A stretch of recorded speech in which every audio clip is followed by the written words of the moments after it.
Hello mes enfers, on se retrouve aujourd'hui pour le premier épisode de mon calendrier de l'Avent. Alors installez-vous confortablement, prenez votre chocolat et on est parti.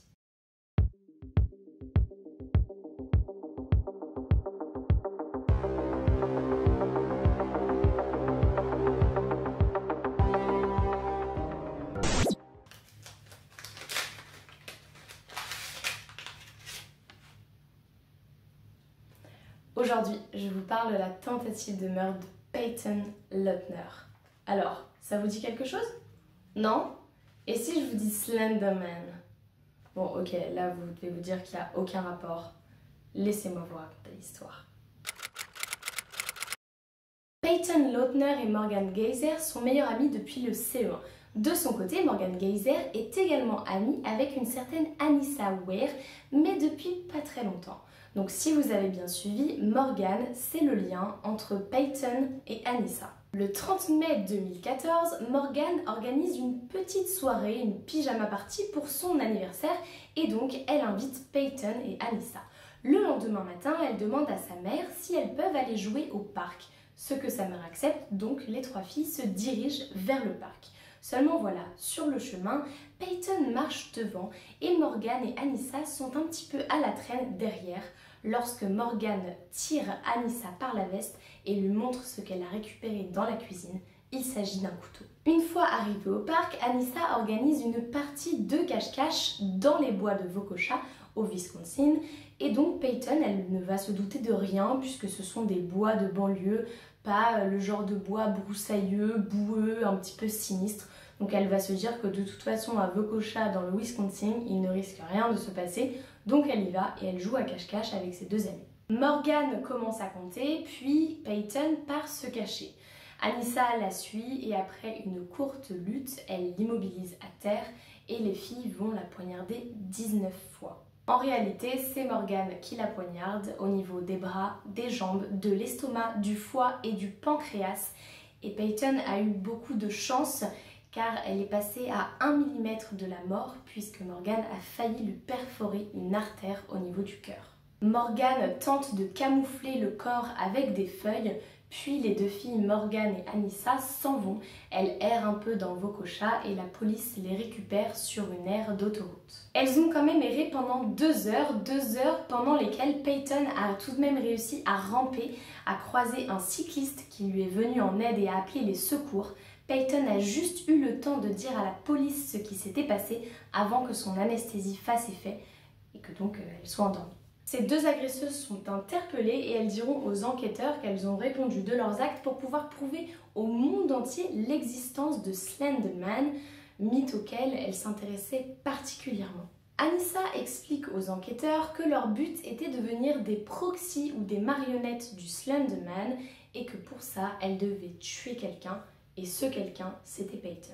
Anissa et Morgan s'accordent à dire que tuer leur permettait de gagner la protection du Slender Man et qu'après ça, elles voulaient partir vivre dans la forêt, dans sa cabane avec lui et que ce dernier les transformerait en monstres.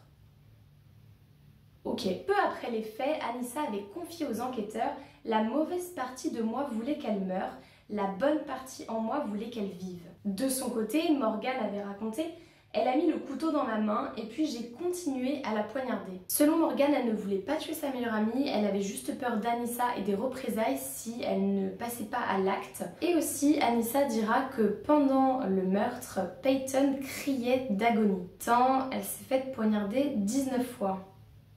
Elles sont accusées de tentative d'assassinat et sont jugées comme des adultes, conformément à la loi du Wisconsin, encourant donc jusqu'à 60 ans de prison. Morgan a été diagnostiquée comme schizophrène et les enquêteurs ont retrouvé dans sa chambre plus d'une 50aine de dessins mettant en scène le Slender Man avec des phrases comme « Never alone » ou « He still sees you ». Sur beaucoup de ces dessins, il y avait le symbole de l'opérateur, il s'agit d'un cercle recouvert d'un X qui est censé repousser le Slender Man. Morgan Geyser a plaidé coupable en octobre 2017 pour tentative de meurtre au premier degré et elle encourt jusqu'à 40 40 ans de prison en hôpital psychiatrique. L'un de ses avocats a expliqué qu'elle avait des remords et que par conséquent, elle n'était pas sociopathe. Elle s'est même excusée auprès de la famille de la victime durant le procès en disant « Je n'ai jamais voulu ça, j'espère qu'elle va bien ». Annie Saver a plaidé coupable en août 2017 pour tentative d'homicide au 2e degré.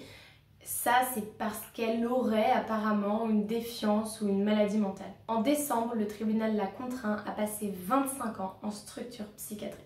À 19 ans et après avoir purgé 3 ans et demi d'une peine originale de 25 ans, Anissa a convaincu le juge de la laisser retourner vivre dans la société après avoir juré qu'elle ne deviendrait plus jamais une arme.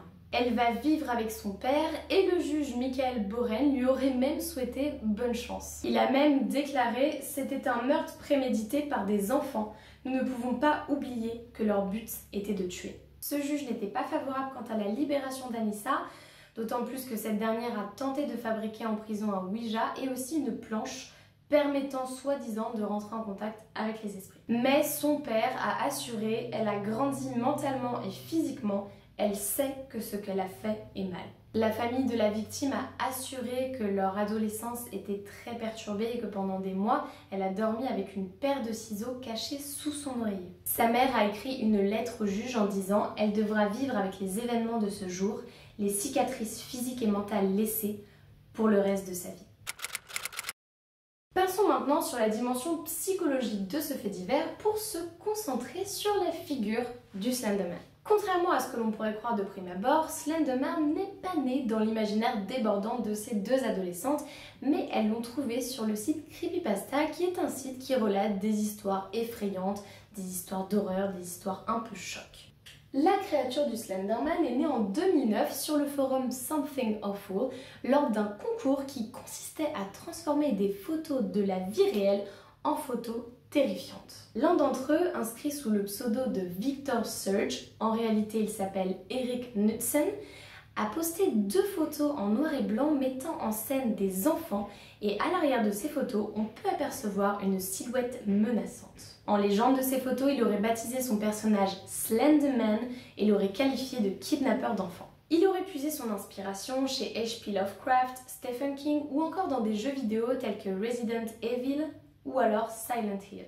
Immédiatement, les internautes l'ont transformé en mème et depuis 2009, des versions et images différentes de Slenderman fleurissent un peu partout. Cependant, il possède toujours les mêmes caractéristiques.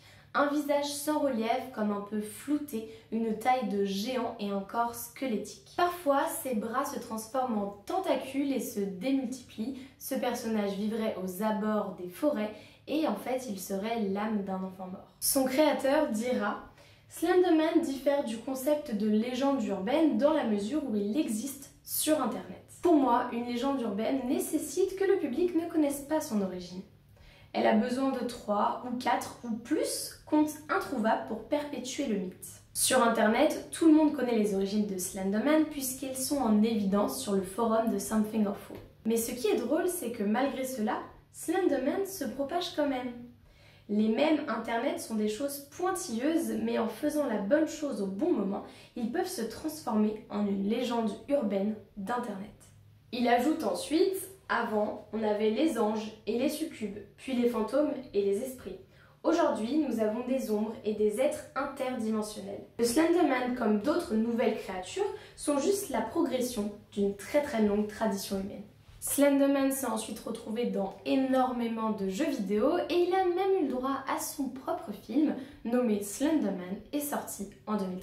Dans plusieurs histoires et fanfictions, Slenderman a un grand frère nommé Splendoman, un petit frère nommé Sexual Ofendoman et un cousin nommé Trendaman. Il a inspiré le design des Endermine de Minecraft et c'est également l'un des monstres du jeu de Team Fortress 2 sous le nom de Slenderman. Voilà, c'est la fin de l'épisode 1 du calendrier de l'Avent. J'espère que cette histoire entre faits réels et faits irréels vous aura plu et on se retrouve demain pour la vidéo numéro 2 qui se trouve juste là.